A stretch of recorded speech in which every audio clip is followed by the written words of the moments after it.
ఎలా అండి? అందరు ఎలా ఉన్నారు? నేను కొన్ని రోజుల క్రితం ఇంట్లోనే గోరింటాకు ఆకులను సేకరించి శుభ్రంగా కడిగి ఎండలో కాకుండా నీడలో 2-3 రోజుల వరకు ఎండబెట్టాను. ఆకులు బాగా క్రిస్పీగా అయిన తర్వాత వాటిని పౌడర్ చేసి జల్లించి మెత్తని పౌడర్ని ఎయిర్ టైట్ కంటైనర్లో స్టోర్ చేసి ఫ్రిడ్జ్లో పెట్టుకున్నాను. అయితే ఆ పౌడర్కి ఇప్పుడు దాదాపు 1 ఇయర్ కంప్లీట్ అయింది. మరి ఇంత పాత గోరింటాకు పౌడర్ ఇంకా బాగా పండుతుందా? Tea decoction, lemon juice, sugar కలిపితే కలర్ ఇంప్రూవ్ అవుతుందా?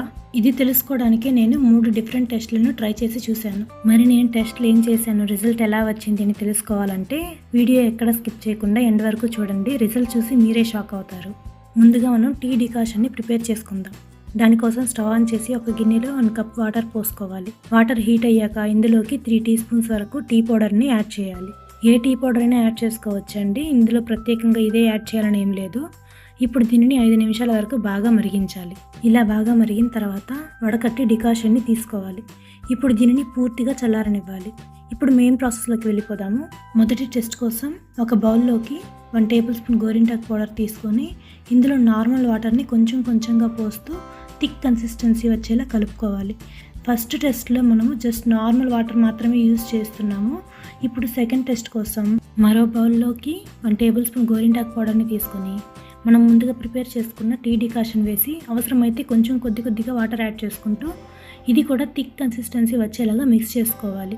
ఇప్పుడు మూడో టెస్ట్ని ప్రిపేర్ చేసుకుందాము. మూడో టెస్ట్ కోసం మరో బౌల్లోకి 1 టేబుల్ స్పూన్ గోరింటాకు పౌడర్ని తీసుకోవాలి. అలానే ఇప్పుడు మిగిలిపోయిన టీ డికాషన్ ఉంది కదా, అది మొత్తం కూడా వేసేసుకోవాలి. ఇందులోనే 1/2 టీ స్పూన్ వరకు లెమన్ జ్యూస్ని వేసుకోవాలి.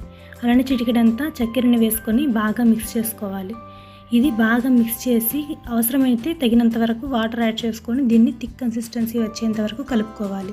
ఇలా కలిపిన తర్వాత ఈ మూడింటి మీద కూడా మూతలు పెట్టి 12 గంటల వరకు పక్కన పెట్టుకోవాలి. మీకు కావాలంటే దీన్ని నైట్ టైం కలిపి పెట్టుకొని ఓవర్ నైట్ అంతా అలానే ఉంచేసి ఎర్లీ మార్నింగ్ కూడా గోరింటాకు పెట్టుకోవచ్చు. నేనైతే ఎర్లీ మార్నింగ్ కలుపుకున్నాను కాబట్టి నైట్ వరకు అలానే ఉంచేశాను. 12 గంటల తర్వాత వీటిని తీసుకొని చేతికి అప్లై చేసుకోవాలి. అంటే నేను నైట్ నిద్రపోయే ముందు చేతికి అప్లై చేసుకుంటున్నాను. నిజానికి నార్మల్ వాటర్ మెథడ్తో రిజల్ట్ ఎలా ఉంటుందో మనకి కొంతవరకు తెలుసు.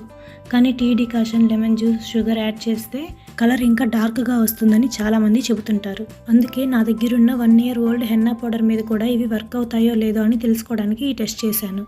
నేను ఈ 3 మిక్స్చర్స్ని అప్లై చేసిన తర్వాత ఓవర్ నైట్ అలాగే ఉంచేశాను. ఇప్పుడు నెక్స్ట్ డే మార్నింగ్ అయింది. చూడండి, గోరింటాకు పూర్తిగా ఎండిపోయింది. గోరింటాకు తీయగానే వాష్ చేయకుండా దీనికి కొంచెం కొబ్బరి నూనెని అప్లై చేస్తే ఆ కలర్ అనేది పోకుండా అలానే అంటి పెట్టుకొని ఉంటుంది శరీరాన్ని.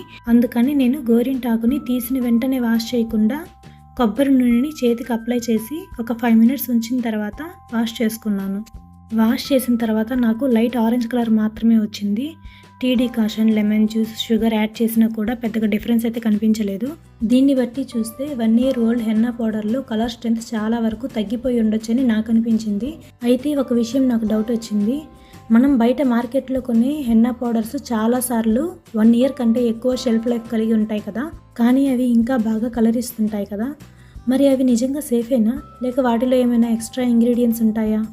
దీని గురించి మీ ఒపీనియన్ ఏంటో కమెంట్స్లో తప్పకుండా తెలియజేయండి. ఈరోజు నేను చేసిన చిన్న ఎక్స్పెరిమెంట్ మీకు యూస్ఫుల్గా అనిపిస్తే వీడియోకి లైక్ చేయండి. ఇలాంటి interesting tests, village life style videos, cooking videos ఇంకా చూడాలంటే ఛానల్ని సబ్స్క్రైబ్ చేసుకొని బెల్ ఐకాన్ ఆన్ చేసుకోండి. మళ్ళీ ఇంకో ఇంట్రెస్టింగ్ వీడియోతో కలుద్దాం. Thank you for watching.